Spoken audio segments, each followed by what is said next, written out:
With increased scrutiny around the world, business travelers specifically face double pressure. What I'm talking about? I'm talking about business travelers that need to be somewhere and business requires them to be there. Circumstances may differ, but I would like to present this video as extended consultation. As a matter of fact, at the end of this video, I will dedicate certain part to red flags, how to avoid definite mistakes when you arrive to Canada on a business visa, how to avoid mistakes by applying for business visa. But let's dive into what business visa is, the subject of this video.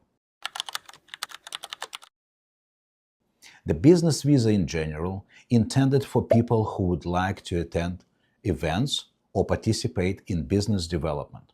Not necessarily already existing business, maybe something in potential in the future, but also visiting partners. As a matter of fact, I would like to read what activities government prescribe in regulations as allowable for business visitors.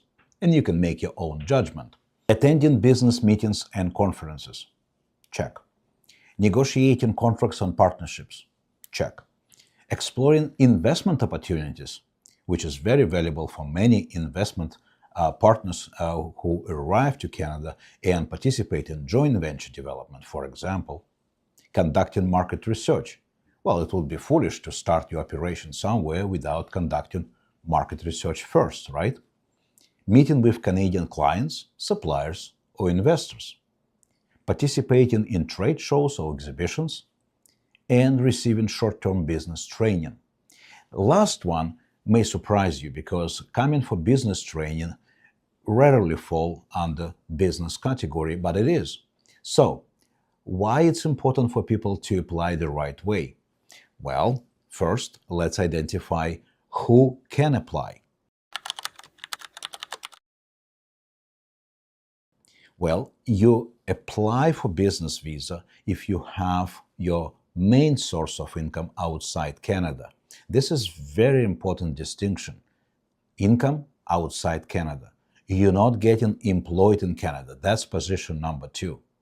You're not seeking employment in Canada, because some people fall into the trap when they talk to very unscrupulous people, consultants or legal advisors or even lawyers, because sometimes their service is not that up to standards.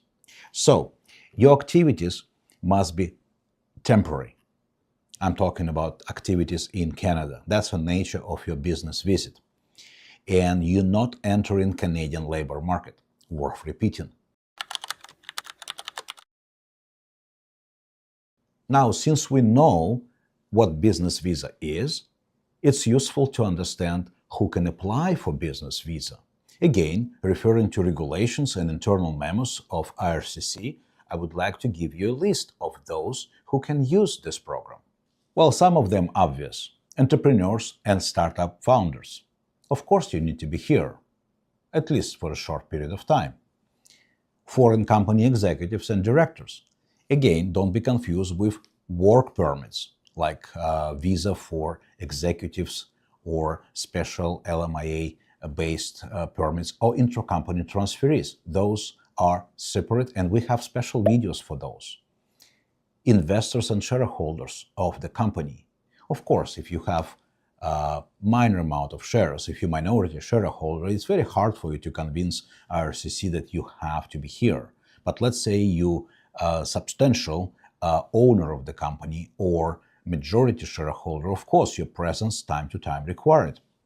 Sales representatives and consultants. Those fall under visa category if they come in temporarily on a short-term basis. International partners of Canadian companies, and we have plenty of those clients who actually come into Canada on a temporary basis to participate in board meetings, in negotiations, maybe even hire some local Canadian staff if we're talking about high-profile executives. Now, coming back to what I promise you. how to prevent red flags. What are those red flags? The major red flag is to avoid dual intent. What I mean by that? Sometimes people file an application frivolously, and that's exactly the problem with massive rejection if we're talking about business visa, because people approach it just like any other visa. And that's the biggest mistake in judgment. Why it's important to avoid dual intent? What dual intent is? Every visitor must leave Canada if intention is to visit Canada temporarily. Sounds obvious, right? But in fact, many people neglect that approach and just file application and see if it sticks. Not a good strategy. So dual intent is always compared by officers at consulates around the world. They train for that. They have special manual how to identify dual intent. And why dual intent is important for Canada? Canada is a country of immigrants. Canada is a country where people can actually find a way to stay and transition into permanent residency. So officers assess very carefully if this or that visitor, even business visitor, possess that kind of risk. You might be interested to know what other reasons for refusals officers actually exercise. So let me line up for you major reasons for refusal. Unclear purpose of visit. Well, I told you to be specific and be very careful in identifying itinerary and all the reasons for you to be here. And don't forget, it must be temporary. Activities resemble work rather than business visits. Well, that's what dual intent partially interconnected with, right? Like if you intend to work, intend to perform certain duties that can be or will be rather identified as work, most likely your application will be rejected. Insufficient proof of ties to home country. Well, if you have nowhere to return to, if you have no employment left, if you have no business interests left, if you have no property ties, no family ties, of course you possess a risk of staying here. Weak travel history. All of a sudden, without traveling anywhere in the world, without going for vacations, going on business, having visas in multiple countries, you suddenly apply for business visa in Canada. Of course, that raises concern. How to avoid it? Listen further. Lack of business documentation. Well, that's exactly how all these things interrelated, interconnected. If you don't have a purpose, how can you prepare documentation satisfying the officer in that particular purpose, right? So that is part of our preparation for business visitors. And inconsistent or incomplete application forms. I combine these reasons together. Why it's inconsistent sometimes?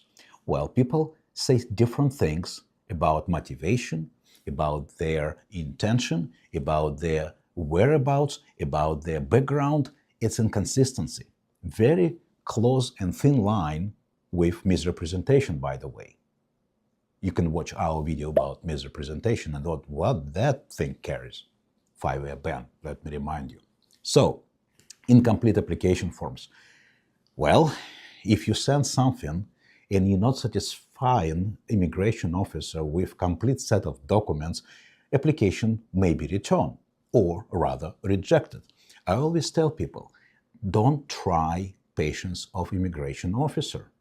Unlikely with this workload, officer will return application as incomplete, as old days, as we remember from 90s and the early 2000s. Of course, it was more flexible relationship towards applicants, and definitely attitude was different. Now the officers of IRCC looking for a reason to refuse you.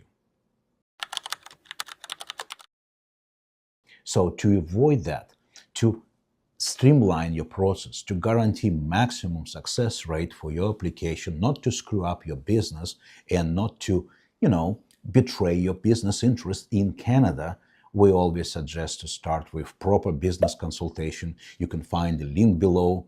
And of course, if you have any specific questions, you can either type in the comment section below or contact us, and we will be happy to provide consultation on a private basis. As always, if you like this video, share it with someone you think may benefit from this. Subscribe to our channel so you can bring more useful content to you, and stay safe by staying informed.